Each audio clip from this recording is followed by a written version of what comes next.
एक तरफ एक व्यक्ति लगातार 19 दिनों से भूख हड़ताल पर बैठा है।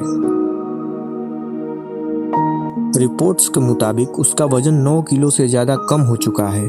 डॉक्टर लगातार उसकी सेहत को लेकर चिंता जता रहे हैं और स्थिति इतनी गंभीर हो गई कि दिल्ली हाई कोर्ट को सरकार से कहना पड़ा, हर नागरिक का जीवन अनमोल है, उसकी जान बचाने के लिए आवश्यक चिकित्सा सहायता उपलब्ध कराई जानी चाहिए। लेकिन सवाल सिर्फ इतना ही नहीं है। सवाल यह है कि जिस समय एक इंसान अपनी जान जोखिम में डालकर किसी मुद्दे पर आवाज उठा रहा है, उसी समय सोशल मीडिया पर क्या ट्रेंड कर रहा है। मीम्स, ट्रोल्स और वायरल रील्स। आखिर सोनम वांगचुक है कौन? सोनम वांगचुक सिर्फ एक एक्टिविस्ट नहीं है, वे शिक्षाविद, इंजीनियर और पर्यावरण से जुड़े सामाजिक कार्यकर्ता है जो वर्षों से शिक्षा और हिमालयी क्षेत्रों से जुड़े मुद्दों पर काम करते आए हैं। इस बार उनका कहना है कि उनकी लड़ाई किसी व्यक्तिगत लाभ के लिए नहीं, बल्कि छात्रों और शिक्षा व्यवस्था में पारदर्शिता की मांग को लेकर है।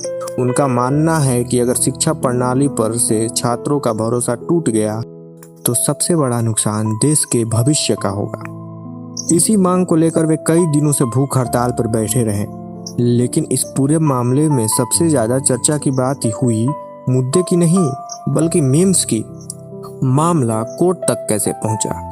जब भूख हड़ताल 1-2 दिन नहीं बल्कि लगातार 19 दिनों तक चली, तब मामला सिर्फ प्रदर्शन का नहीं रहा, यह जीवन और स्वास्थ्य का प्रश्न बन गया। रिपोर्ट्स के अनुसार जब उनका वजन काफी कम हो चुका था, डॉक्टरों ने डिहाइड्रेशन, इलेक्ट्रोलाइट असंतुलन और शरीर के महत्वपूर्ण अंगों पर असर पड़ने की आशंका जताई। इसके बाद दिल्ली हाई कोर्ट में एक जनहित याचिका दायर की गई। याचिका में कहा गया कि अगर समय रहते उचित चिकित्सा नहीं पहुंचाई गई तो स्थिति गंभीर हो सकती है। लेकिन यही एक संवैधानिक सवाल भी सामने आया। क्या कोई व्यक्ति अगर अपनी इच्छा से शांतिपूर्ण भूख हड़ताल कर रहा हो तो सरकार उसका जबरन इलाज कर सकती है? यहीं से मामला सिर्फ स्वास्थ्य का नहीं रहा, बल्कि व्यक्तिगत स्वतंत्रता और लोकतांत्रिक अधिकारों का भी बन गया। हाई कोर्ट ने क्या कहा? दिल्ली हाई कोर्ट ने दोनों पक्षों की दलीलें सुनने के बाद संतुलित रुख अपनाया। अदालत ने कहा, हर नागरिक का जीवन अनमोल है और उसकी रक्षा करना राज्य की संवैधानिक जिम्मेदारी है। साथ ही कोर्ट ने यह भी माना कि शांतिपूर्ण विरोध करना लोकतंत्र का एक महत्वपूर्ण अधिकार है। इसी वजह से अदालत ने जबरन अस्पताल में भर्ती करने या फोर्स फीडिंग का आदेश नहीं दिया। इसके बजाय निर्देश दिए कि रोजाना मेडिकल जांच हो, ब्लड प्रेशर, पल्स, ऑक्सीजन, वजन और अन्य जरूरी स्वास्थ्य मानकों की लगातार निगरानी रखी जाए। यदि हालत गंभीर हो तो तुरंत आवश्यक चिकित्सा सहायता उपलब्ध कराई जाए।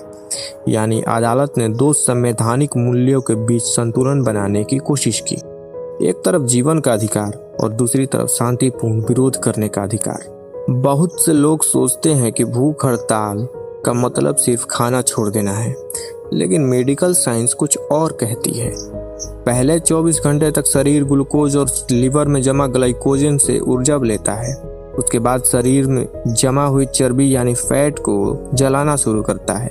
लेकिन जब यह ऊर्जा भी कम लगती है तो शरीर अपने ही मांसपेशियों को तोड़कर ऊर्जा बनाना शुरू कर देता है। यहीं से खतरा बढ़ने लगता है। कमजोरी, चक्कर, ब्लड प्रेशर कम होना, दिल की धड़कन में गड़बड़ी, किडनी और लीवर पर दबाव, और लंबे समय तक यही स्थिति बनी रहे तो कई अंग प्रभावित हो सकते हैं। शायद यही वजह थी कि अदालत ने इसे सिर्फ एक विरोध प्रदर्शन नहीं बल्कि जीवन और स्वास्थ्य से जुड़ा गंभीर मामला माना। लेकिन सबसे बड़ा सवाल अभी भी बाकी है। अब सवाल सिर्फ सोनम वांगचुक का नहीं है, सवाल हम सबका है। जब एक व्यक्ति अपनी जान जोखिम में डालकर किसी मुद्दे पर आवाज उठा रहा हो तो हम क्या कर रहे होते हैं?